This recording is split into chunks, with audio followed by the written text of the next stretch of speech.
Donc, bienvenue à notre deuxième cours d'INF 130. Aujourd'hui, on va regarder le principe de boucle. OK?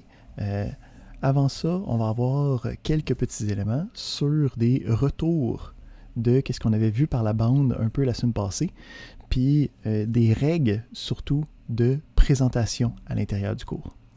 Donc, avant de tomber dans le sujet vif de la journée, on va parler des règles de présentation.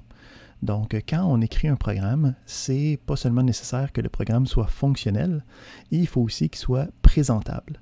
Donc, pour qu'un programme soit présentable, ça veut dire que la forme du programme, la manière dont il est écrit, doit être adéquate.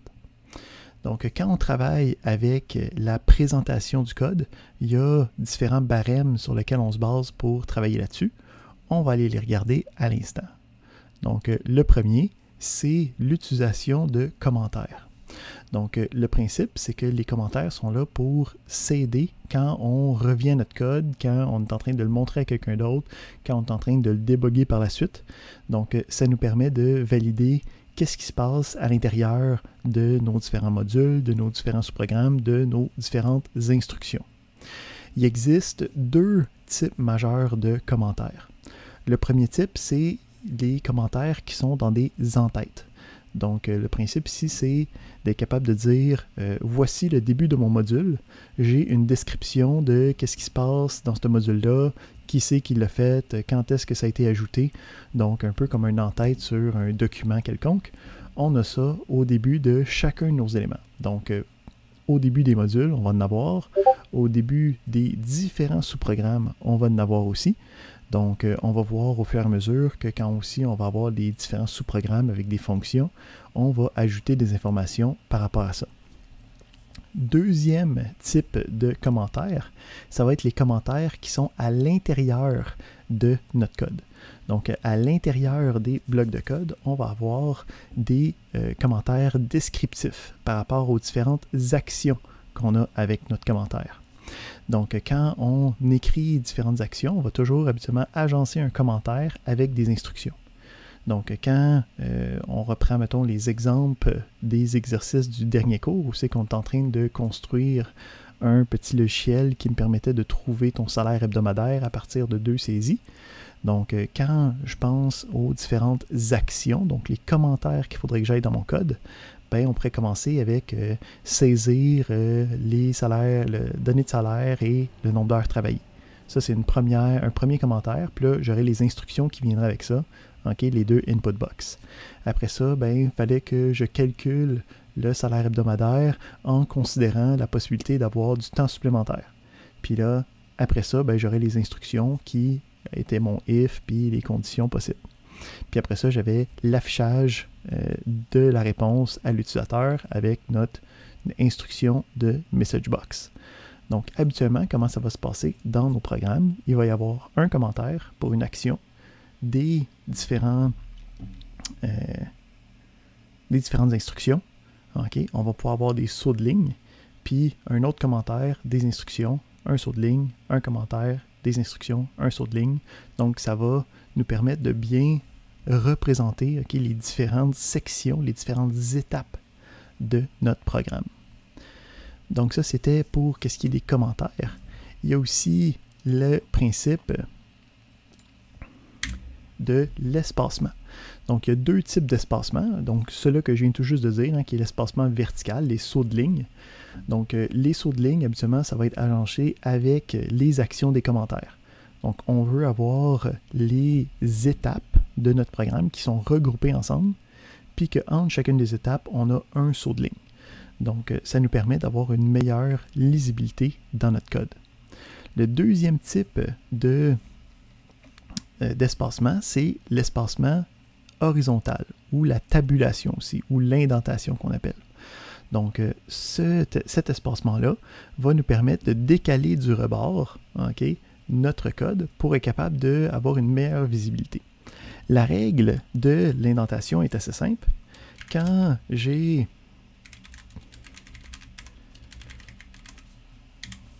un élément qui a une borne de départ et une borne de fin, on va avoir entre les deux un ajout, OK, qui va faire en sorte qu'on va avoir une indentation additionnelle. OK, donc on a la borne de départ, puis habituellement quelque chose qui a le n sub, le n quelque chose qui vient avec, puis on a une indentation additionnelle. Si à l'intérieur de ça, je décide d'avoir un autre élément, mettons ici, je me déclare une variable, on va mettre une valeur non variable, puis après ça, j'ai une conditionnelle quelconque.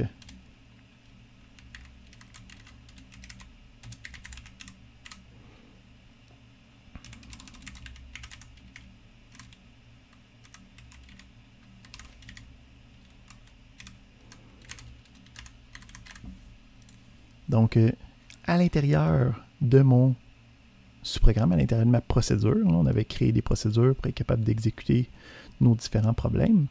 Ici, j'utilise la conditionnelle qu'on avait vue la semaine passée, puis, en fait, l'autre semaine d'avant, au dernier cours. Puis, à l'intérieur, la conditionnelle, elle a un délimiteur de début, puis un délimiteur de fin. Okay? Donc, on a le if, puis on a le end if qui vient avec. Donc, toutes les instructions qui vont être à l'intérieur de ça vont avoir un niveau d'indentation additionnel. Donc, s'il y a d'autres if à l'intérieur, donc on peut imbriquer les if les uns dans les autres, on aurait plusieurs niveaux d'indentation qui s'accumulent. Fait que ça, c'est nos règles d'espacement. Le dernier point important pour les règles de lisibilité pure, c'est les non significatifs. Donc, à chaque fois qu'on va nommer une variable, qu'on va nommer un sous-programme, qu'on va nommer un module, on va toujours vouloir avoir des noms significatifs par rapport à ces éléments-là. Donc, on veut avoir des noms significatifs par rapport au contexte qui vont être capables de repérer ces identificateurs-là par la suite. Ça veut dire que, en gros, c'est juste moi qui ai le droit d'utiliser des variables qui s'appellent X parce qu'en ce moment, je n'ai pas de contexte avec mon problème. Mais dès que je suis en train de travailler avec un calcul de l'air, avec un calcul d'une série de chiffres, avec un calcul de poids total, avec un calcul d'un contexte quelconque d'une résolution de problème, on va vouloir utiliser le bon nom pour être capable d'associer ça à la bonne information.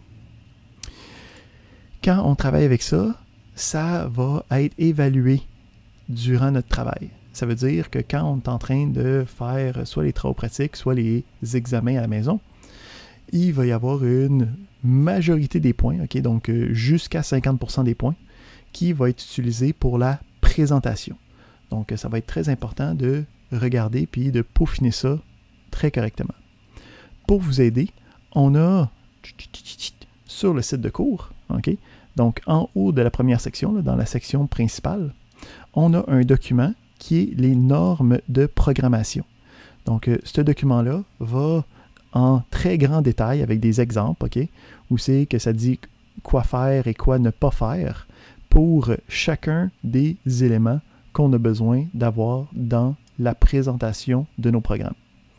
Donc, surtout quand va venir le temps d'avoir des évaluations, ça veut dire quand on va commencer le travail pratique, avant les examens, il va être important de faire référence à ce document-là pour être capable d'aller chercher le plus de points possible. Parce qu'il n'y a rien de plus frustrant que d'avoir travaillé durant des jours, des semaines sur un programme que tu as rendu fonctionnel, puis de perdre la moitié de tes points pour ne pas avoir mis des noms significatifs à tes variables. Donc, on essaie d'éviter ça le plus possible. Autre élément de présentation, mais là qui vient chercher des nouveaux concepts qu'on n'a pas vus encore, on va avoir le principe de constante. Donc, une constante, ça va être une valeur numérique statique. Donc, qu'est-ce que ça veut dire une valeur numérique statique? C'est habituellement une valeur qui va être différente. C'est une valeur que tu vas écrire directement dans ton code, puis qui ne changera pas d'exécution en exécution. OK? Fait qu'un exemple ici, c'est dans, encore une fois, l'exemple qu'on s'était donné à la fin du cours, où c'est que on voulait trouver si un salaire hebdomadaire, okay, avait une partie de son salaire qui était à temps supplémentaire. Donc, il fallait une conditionnelle, puis il fallait dire si le nombre d'heures travaillées est plus grand que 40. Le 40, okay, c'est une valeur numérique statique. Elle ne changera pas d'exécution en exécution. C'est un chiffre que j'ai marqué directement dans mon code, puis que j'ai sorti de mon derrière ou du contexte de la question. Donc, qu'est-ce qu'on va vouloir faire dans ces cas-là? C'est substituer ça pour une constante. Fait que, mettons ici, j'avais une constante qui était 15, OK? Puis, c'est une valeur magique, OK? Le problème, il demande que ça soit différent de 15. Fait que, je veux avoir une constante. Une constante est déclarée un peu comme une variable, mais qu'on assigne immédiatement, puis qu'on ne peut pas modifier sa valeur une fois qu'elle a été assignée une première fois. Hein? Ça le dit dans son nom, c'est une constante, c'est constant, on ne peut pas la modifier, elle ne peut pas varier, c'est pas une variable. La constante est déclarée à un endroit aussi inhabituel. Il est déclaré au début du module, donc à l'extérieur des différents sous-programmes, au début, dans les premières lignes. Okay. Donc, on avait parlé aussi de la semaine passée du option explicite qu'on voulait tout le temps mettre au début de nos différents modules pour nous aider à détecter des erreurs automatiquement. On garde ça en place. Puis, entre l'option explicite puis la déclaration de notre premier sous-programme, on va avoir l'utilisation de la déclaration de la constante. Comment est-ce qu'on écrit ça? On écrit le mot-clé const, okay, donc à la place de dim, on a const, puis après ça, on a le nom de la constante. Par convention, le nom de la constante utilise le mot-clé const à l'avant. Donc const, puis là je pourrais dire valeur magique, parce que, encore une fois, je n'ai pas de contexte ici, habituellement il y a un meilleur élément. On a le as avec le type, donc as integer, as double, as string, as boolean, les différents types qu'on a vus au dernier cours. Puis après ça, on va lui assigner une valeur à même la déclaration. Donc ici, on va avoir un égal après tout ça, puis on a directement une valeur qui vient avec. Fait que là, on a le nom de la constante, on a le type qui vient avec, puis à partir de là, je peux l'utiliser dans n'importe quel de mes sous-programmes en l'utilisant comme si c'était un identificateur d'une variable, mais que je ne peux pas modifier. Ici, je peux changer cet élément-là ici pour faire référence à ma constante, puis que celle-ci soit utilisée à la place d'avoir une valeur directement à l'intérieur de mon programme. Donc ça, c'est le principe de constante. Donc quand on a une constante, on va essayer de... quand on a une valeur numérique statique, donc en gros, quand tu as une valeur qui est écrite littéralement dans ton code, tu vas habituellement essayer de le changer en constante. Il y a quelques exceptions à ça. Donc, pour les éléments qui sont de nature purement mathématique, okay, ce n'est pas nécessaire d'avoir des constantes. Donc, quand, mettons, j'essaye d'incrémenter une valeur de 1, hein, parce que j'ajoute au compte, ou le 1, c'est correct que je l'écrive directement. Même principe, si quelque chose est nul, ben, je peux juste mettre égal à 0, je n'ai pas besoin d'avoir une variable nulle qui est égale à 0 ou quoi que ce soit. Ou sinon, quand j'ai contextuellement une action à faire mathématique, fait que si, mettons, je veux trouver la moitié d'un nombre, ben, j'ai pas besoin d'avoir une constante qui s'appelle moitié, ok, où c'est que j'aurais le 2 qui serait dedans pour diviser par moitié, ça fait aucun sens. Donc, les valeurs statiques, okay, qui sortent un peu du contexte du problème ou directement de notre tête, ça, on va vouloir convertir ça en constante. Fait que ça, c'était notre premier élément de la soirée. On a le principe de présentation du programme, puis le principe de constante qu'on ajoute maintenant à notre boîte à outils. Donc, il ne faut pas seulement que les programmes soient fonctionnels, il va falloir aussi qu'ils soient présentables pour avoir tous nos points dans le cours. Donc, on saute à notre deuxième sujet de la journée, qui va être les structures de contrôle itératives. Donc, on avait vu que quand on écrit un sous-programme, okay, on veut écrire un logiciel quelconque, on définit des instructions. Les instructions sont exécutées de manière séquentielle. Okay? Donc, le principe de séquentiel était très important par rapport à l'ordre des opérations, par rapport à ce qu'il y a en mémoire. On avait vu une première structure de contrôle, hein, la structure de contrôle conditionnelle au premier cours, qui était le if, qui me permettait de, comme on peut le voir ici, mettons, sauter par-dessus des instructions, okay, briser le flow habituel des instructions, puis sélectionner par rapport à une condition certains blocs de code. Les structures de contrôle itératives, ça va être aussi pour changer le flow des instructions. Donc, le principe de structure de contrôle, ça change le le flow séquentiel habituel. Mais le itérative là-dedans, c'est ça qui vient nous dire que ça va être répété. OK? Donc, en fait, on appelle plus souvent ça des... J'écris avec ma souris, c'est compliqué. Des boucles. Ouf!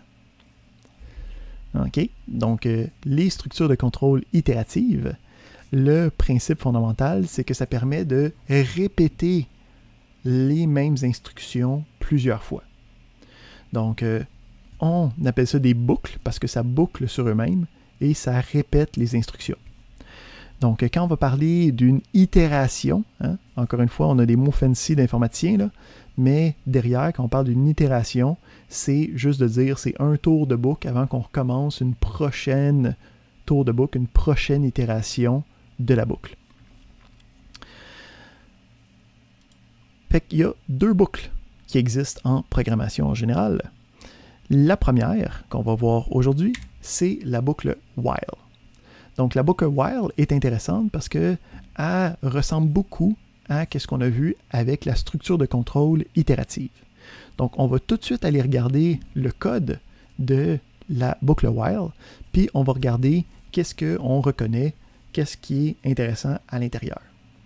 Donc on peut voir ici, on commence avec le mot-clé while. Okay? On a ensuite un wend à la fin. Donc on a une borne de départ, une borne de fin, comme avec le if et le nif. Ensuite, après le while, on a une condition booléenne.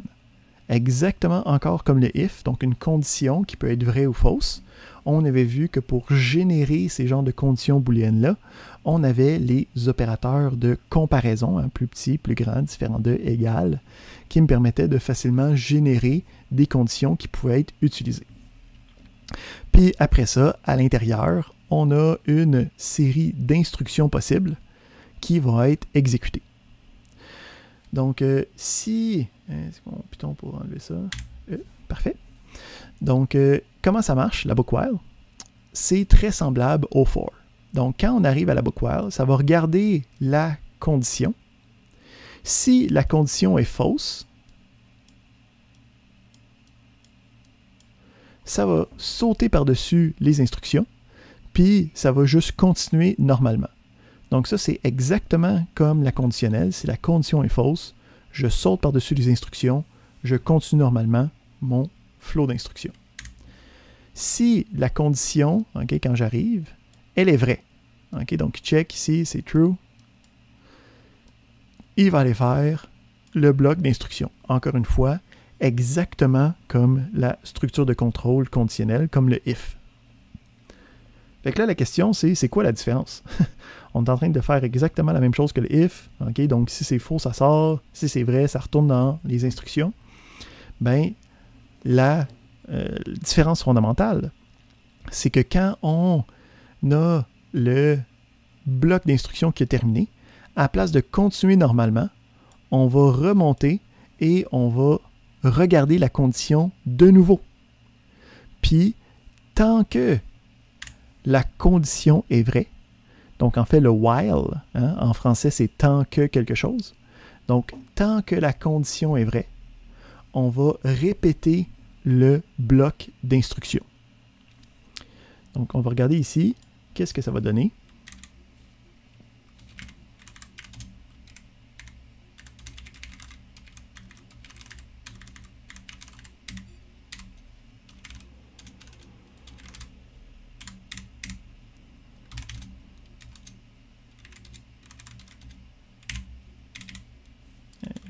Pas besoin de dim ici. On va se dire un while x plus petit que 10.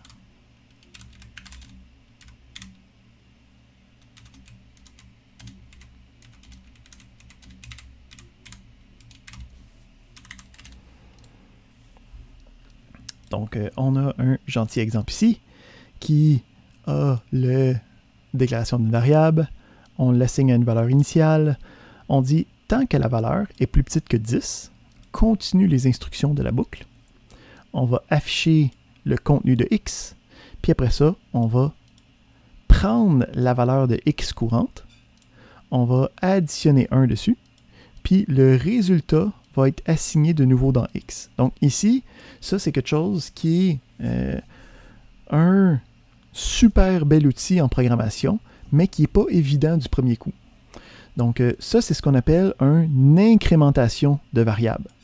Okay? Parce que ici, si on regarde, on a une assignation. Hein? On a vu que quand on a un identificateur avec un égal, c'est une assignation. Donc, il y a quelque chose qui va être assigné dans X. Donc, la valeur de X va changer. Puis, on regarde à droite pour savoir qu'est-ce que je vais assigner dans cette valeur de X-là. Qu'est-ce qui est important de comprendre, c'est que cette partie-là de droite est faite en premier. Okay? Donc, ça ici, ça va être évalué. Hein? On se souvient, évaluer, c'est trouver la réponse de, avant de faire l'assignation. Donc ici, à première vue, ça semble comme être une équation mathématique qui ne fait aucun sens, mais ce n'est pas une équation mathématique. Il faut faire attention, les égales en programmation, ce n'est pas des opérations, ce n'est pas des règles mathématiques. C'est une instruction d'assignation. Okay? Ce n'est pas du tout la même chose. Fait qu'on va regarder qu'est-ce qui va se passer quand je vais exécuter ça. On va l'exécuter pas à pas pour être capable de bien voir les différentes valeurs de la variable x qui évoluent au fur et à mesure de mon programme. Donc, pour être capable de faire ça, je peux utiliser le mode debug, okay? Puis, à la place de faire le mode run, le mode debug avec le step into va me permettre de regarder étape par étape les différentes instructions au fur et à mesure qui sont exécutées. Donc, en partant ça avec le step into, donc ici, moi j'ai une petite barre là, qui va me permettre, là, mais je pourrais cliquer ici ou cliquer sur F8, ça fait la même chose. Puis, moi j'ai ici une fenêtre des variables que tu peux aller chercher dans le View, les Locals Window. Okay? Donc, View Locals Window permet d'avoir une fenêtre des variables, toujours utile pendant qu'on est en train de débugger. Donc, on va aller regarder qu'est-ce qui se passe avec notre variable x. Donc, on commence. Puis, on commence à notre première instruction. Donc, la flèche jaune indique où c'est qu'on est rendu. Puis, c'est pas une instruction qui est encore faite. Donc, la flèche jaune indique la prochaine instruction qui va être exécutée. Fait que quand je commence, avant de faire quoi que ce soit, j'ai déclaré ma variable x. Elle est en ce moment à la valeur 0. Parfait. J'exécute cette instruction-là. Donc, l'instruction ici vient d'être exécutée. Je suis rendu à la prochaine. Si je regarde ici, mon x est effectivement rendu à 5. Parfait. On est capable de continuer. Fait que là, ça va regarder la condition de la boucle. Est-ce que x en ce moment est plus petit que 10? Donc, si je regarde, x en ce moment est à 5. Quand même, je peux même prendre ma souris, faire un hover par-dessus la variable, puis ça va me dire c'est quoi son contenu courant. Hein? Donc, je peux voir qu'en ce moment, x est égal à 5. Donc, cette condition-là est vraie. Parfait. On va aller à l'intérieur. On affiche le message box. Qu'est-ce qui se passe par la suite? Donc, j'ai fait le message box, je suis rendu à exécuter cette instruction-là. Fait que cette instruction-là, qu'est-ce qu'elle dit? Elle dit, je vais modifier x. Qu'est-ce que je vais mettre dans x? Je vais mettre la valeur de x qui est 5 plus 1. Donc, ça ici, ça va devenir 6. Hein, ça va être évalué à 6. Puis, ça va être cette nouvelle valeur-là qui va être assignée dans le x. Donc, on incrémente de 1 la valeur de x avec ce genre d'opération-là. Pouip! Fait qu'on peut voir ici, on est rendu à 6. Fait qu'on est à la fin de la boucle. Qu'est-ce qui se passe quand on est à la fin de la boucle? On remonte, puis on reteste la condition. Donc, c'est là ici qu'on vient d'avoir le principe de itération de boucle. Hein? On a remonté dans notre code pour aller tester quelque chose de nouveau. Donc, on a ici un deuxième test. Est-ce que x est plus petit que 10? Bien, c'est à 6. Fait que oui, c'est plus petit. On continue, ça m'affiche 6. Puis, je peux voir la boucle qui tourne. Okay. À chaque fois, la valeur de x incrémente. Parfait. Donc, c'est marqué 9. Là, ici, quand je regarde, je suis rendu à 9. Fait que quand je fais mon incrémentation de 1, ça devient 10. Puis, quand je regarde ici, est-ce que 10, c'est plus petit que 10? Non, c'est pas plus petit, c'est rendu égal. Fait qu'est-ce qui va se passer?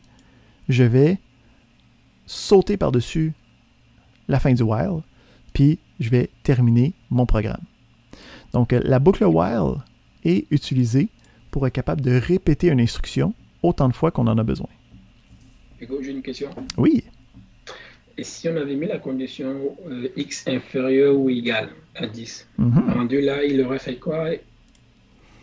Fait qu'ici, si on essaye, OK. Donc, si on regarde qu'est-ce qui va se passer, mettons, là, je vais juste le rouler normalement. On a le 5, 6, 7, 8, 9. Là, ça va arrêter là la dernière fois. Mais là, ce coup-ci, puisque le 10 est maintenant inclus, il va être capable d'avoir une itération additionnelle.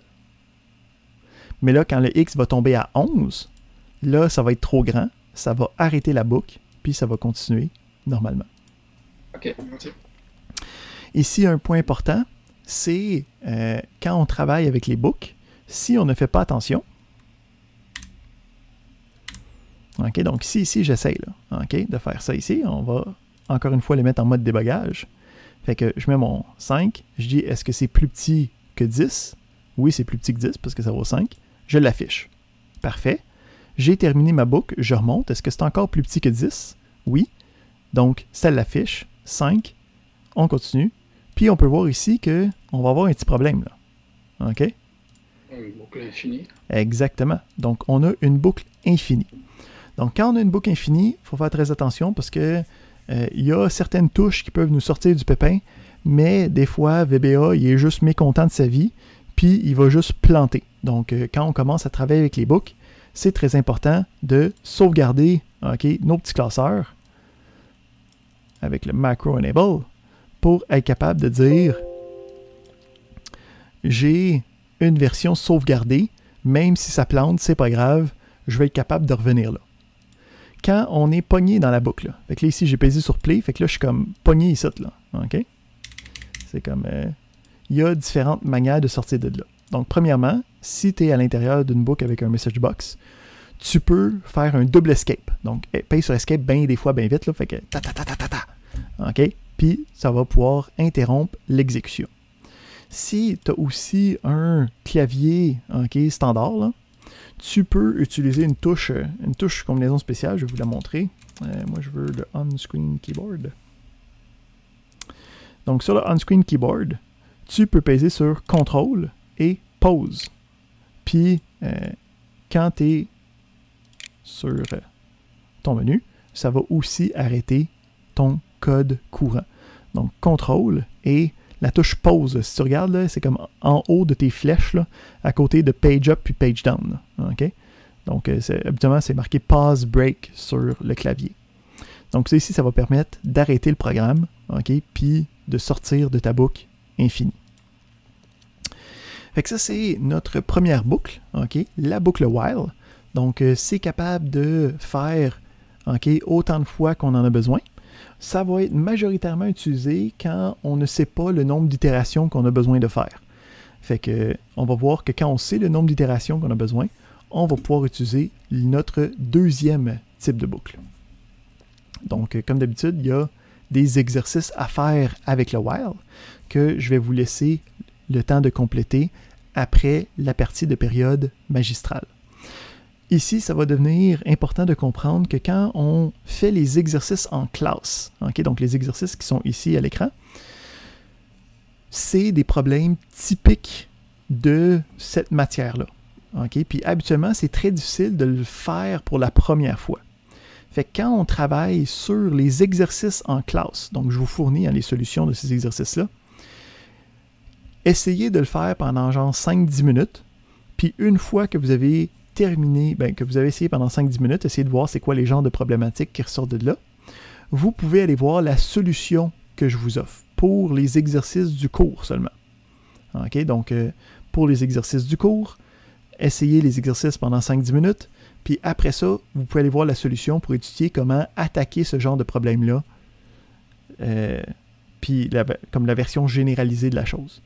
Quand vous êtes dans les exercices de laboratoire, là, par exemple, le principe, c'est que vous devriez être capable de répondre à ces exercices-là sans avoir accès à une solution, parce que c'est ça qu'on va évaluer ultimement, là, que vous soyez capable de répondre à des exercices sans les solutions.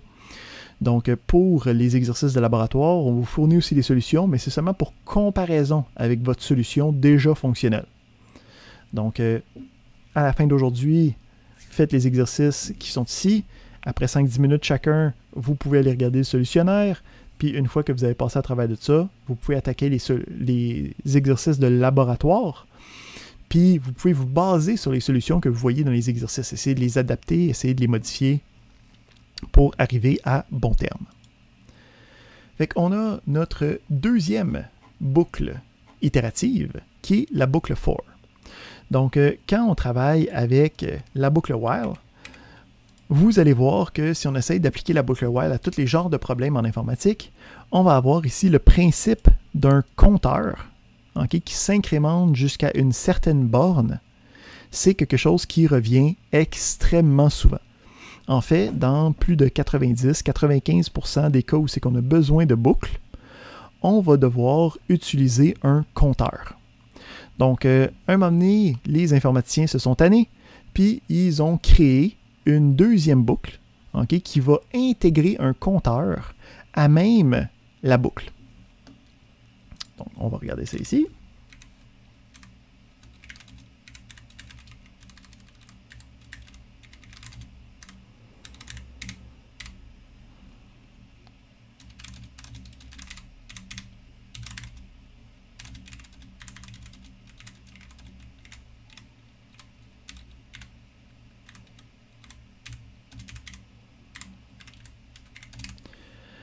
Donc, le principe de la boucle for, donc pour une valeur qui va de telle affaire. Il manque le B. Il manque le B. Ah oui. Pour toutes les book for, okay, donc le principe, c'est d'avoir une valeur qui va de temps à temps. Donc, quand on crée la boucle, on va avoir ici une initiation de la boucle, donc une première assignation. Donc ici, on va avoir une valeur de départ qui nous dit quand je pars, la première itération de la boucle va être 1. Puis on dit, je veux aller jusqu'à la valeur 5.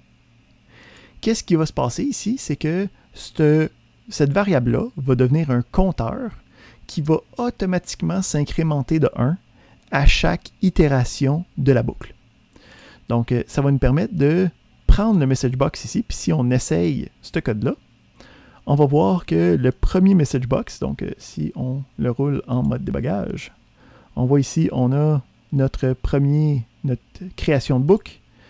À ce point-là, notre compteur i a été automatiquement assigné à notre première valeur.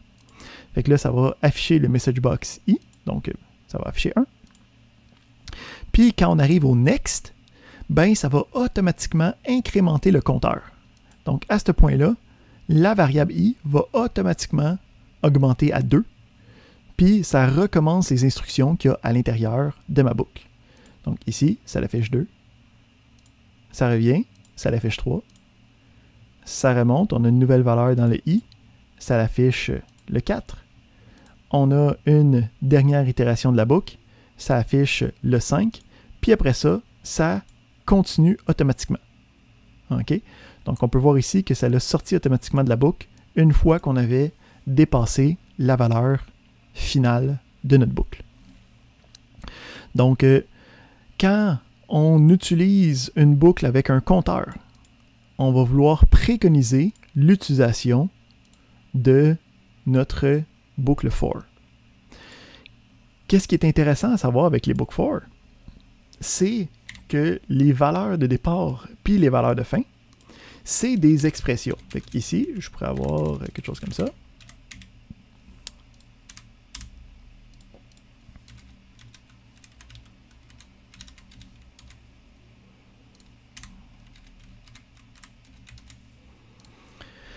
Donc, je pourrais avoir ici x multiplié par 2. OK, donc c'est initialement à 2, fait que 2 fois 2, ça va donner 4. Puis, il devrait opérer la boucle 4 fois de suite. Donc, si on vérifie ça, 1, 2, 3, 4, et ça termine le programme. Donc, on est capable ici de changer les valeurs de départ puis les valeurs d'arrivée avec des expressions. Donc, habituellement, le résultat d'une variable, le résultat d'un calcul. OK? Donc, ça va me permettre de faire beaucoup de choses qui sont dynamiques. À partir de là, on a une autre option avec la Book 4. Donc, ça arrive des fois, c'est très peu souvent, là, quand on a besoin d'avoir des sauts qui ne sont pas de 1. Donc, habituellement, par défaut, l'incrémentation de la boucle, l'incrémentation de notre compteur va se faire de 1. Dans le cas où c'est qu'on ne veut pas ça, on peut rajouter une option qui est le step, okay, le saut, la valeur d'incrémentation. Puis, je peux aller mettre une valeur d'incrémentation qui est autre que 1. Donc ici, ça ferait en sorte que ça ferait des sauts de 2, fait que ça passerait de 1 à 3, à 5, à 7, à 9. On a aussi la possibilité d'avoir une décrémentation à la place d'une incrémentation. Donc je peux aussi indiquer que je veux avoir un step négatif. Puis dans ce cas-là, j'ai une valeur plus grande à une valeur plus petite qui est possible. Donc ça va partir de la valeur grande, puis ça va décrémenter jusqu'à la petite valeur. Encore une fois, ces différentes options-là, ce n'est pas des choses qui sont très utilisées. C'est vraiment cette boucle-là qui va rester durant toute la session pour faire la majorité de nos opérations complexes. Parfait. On a une autre petite série d'exercices. Puis ensuite, fait que ça c'était les deux boucles. Fait que vous voyez le principe des boucles, c'est un principe qui s'explique quand même rapidement, mais qui a beaucoup d'implications. Donc il y a beaucoup de manières de l'utiliser, il y a beaucoup de facettes qu'il faut reconnaître. Donc qui va venir avec la pratique, qui va venir avec les différents exercices qu'on vous donne là-dessus.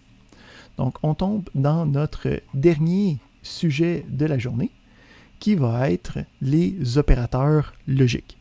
Donc, on avait des opérateurs arithmétiques, le plus, le moins, le multiplier, la division. On avait vu au premier cours les opérateurs de comparaison. Donc, plus petit, plus grand, différent de, égal.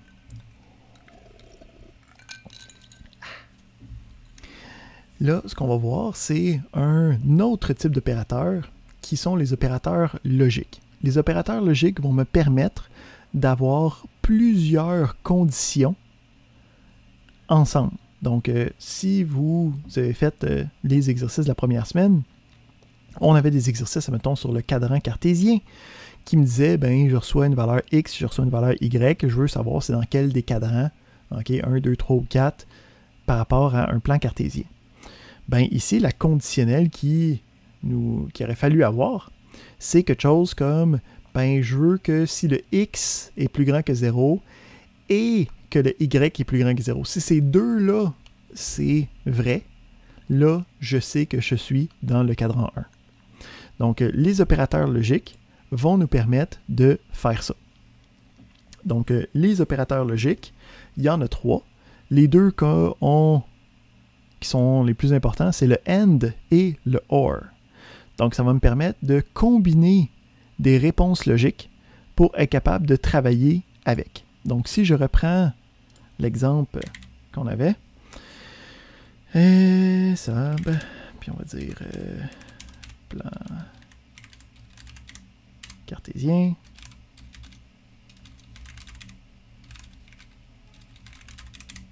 Donc, j'ai X et Y. Ici, on va faire fi des input box, puis on va juste mettre des valeurs pour qu'on puisse facilement les tester. Donc, le principe, c'est on avait un if, puis là, il fallait être capable d'écrire, ben, si X est plus grand que 0, oups.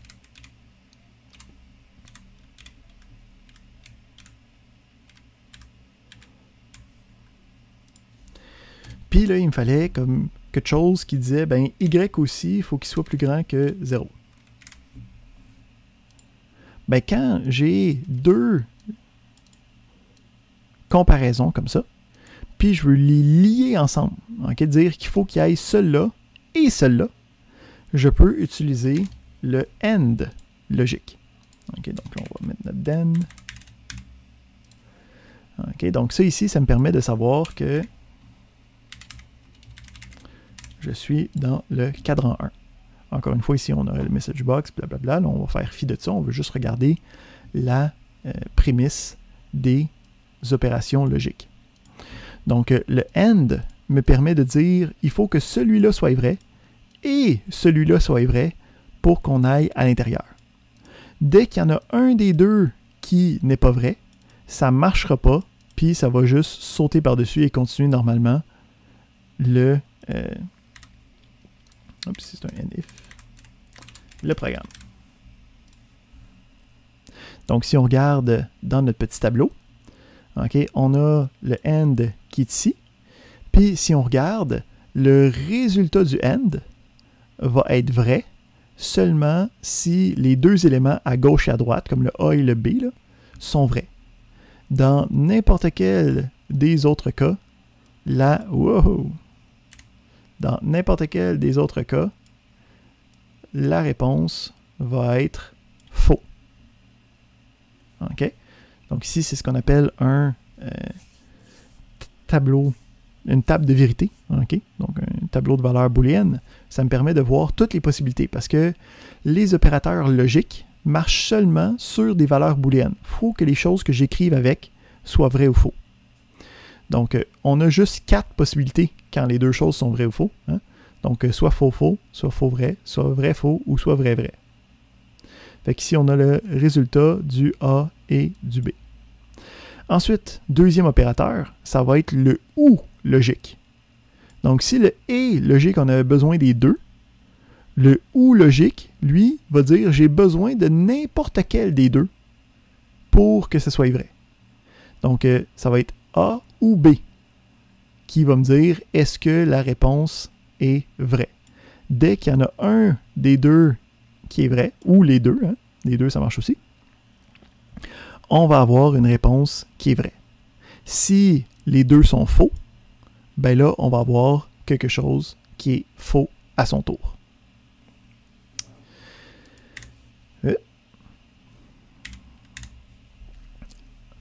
Donc ici, si mettons, on se fait un...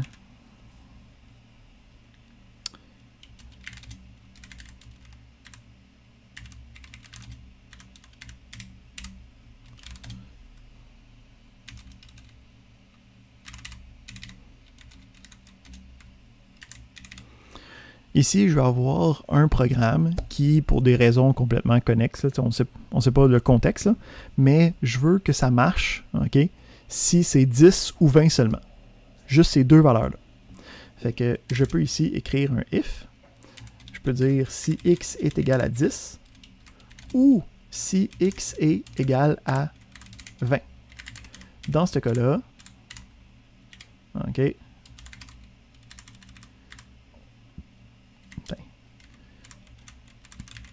tada!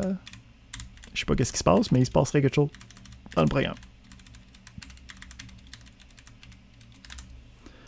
OK? Donc, avec le OR, on peut comparer deux éléments. Dès qu'il y en a un des deux qui serait vrai, on irait exécuter le contenu de cette conditionnelle-là. Ici, il faut faire attention. Quand on travaille avec les conditionnels, il faut présenter des éléments qui vont construire des expressions booléennes complètes de chaque barre du OR. Donc, j'aurais pas pu écrire x égale 10 ou 20, ça n'aurait pas marché, parce qu'il y a des priorités d'opération qui vont faire en sorte que ces éléments-là, il faut qu'ils soient évalués à l'avant. Donc, j'ai une question. Oui, j'aurais une petite question, s'il vous plaît. C'est pour le OR. Est-ce qu'on peut seulement le faire quand c'est la même variable ou à la place de, on aurait pu écrire x égale à 10 ou y égale à 20? Est-ce que ça aurait marché? Les comparaisons sont complètement ouvertes. Fait qu'effectivement, tu aurais très bien pu avoir une deuxième variable avec elle aussi une valeur. Puis cette valeur-là, OK, pourrait être séparée. Donc, chacune des conditions est évaluée de manière séparément. OK? Donc, merci beaucoup. On aurait pu très bien avoir plusieurs conditions possibles. Excellent. Moi, j'ai une question, Hugo. Oui. OK. Là, quand on a le OR, là, c'est quoi l'ordre, en fait, de comparaison? Le programme, il commence quand il compare l'élément qui est à gauche avant le OR ou l'élément qui est à droite? Ça ne dérange pas, en fait. Lui, il va juste faire toutes les comparaisons. Parce qu'ici, il y a un principe de priorité d'opération. Okay? Donc, les comparaisons vont se faire avant les tests logiques. Fait que lui, il va aller trouver, est-ce que ça, c'est vrai? Puis là, il va changer ça, admettons, à vrai. T'sais. Puis ensuite, il va aller regarder ici. Il va trouver faux ici. Puis là, après ça, il va trouver, est-ce que ça marche ou pas? S'il regarde ici par rapport à notre petite table, on a ici vrai et faux. Fait que pour le résultat du OR, ça fait en sorte que ça me donne quelque chose de vrai. Fait que ça va faire en sorte que le if va fonctionner. Est-ce que c'était ça ta question? Je suis certain. Oui, c'était ça, oui. Excellent. Excellent. Donc, encore une fois, on a une gentille série d'exercices qui va venir avec ça. On a un dernier point, mais en fait, on y revient la semaine prochaine. Fait que ça serait ça pour la partie magistrale de la journée. Donc, encore une fois, vous avez les séries d'exercices à faire par la suite durant cette période-ci. Donc, on reste ici, on se met dans les salles respectives, puis on commence à travailler sur les séries d'exercices du cours. Juste rappeler que les séries d'exercices du cours, c'est comme les problèmes typiques. Puis, on veut essayer de les faire. Mettons, je vous conseille 5 à 10 minutes par exercice. Puis, si c'est toujours pas trouvé, vous pouvez aller voir la solution de l'exercice sur le site de cours.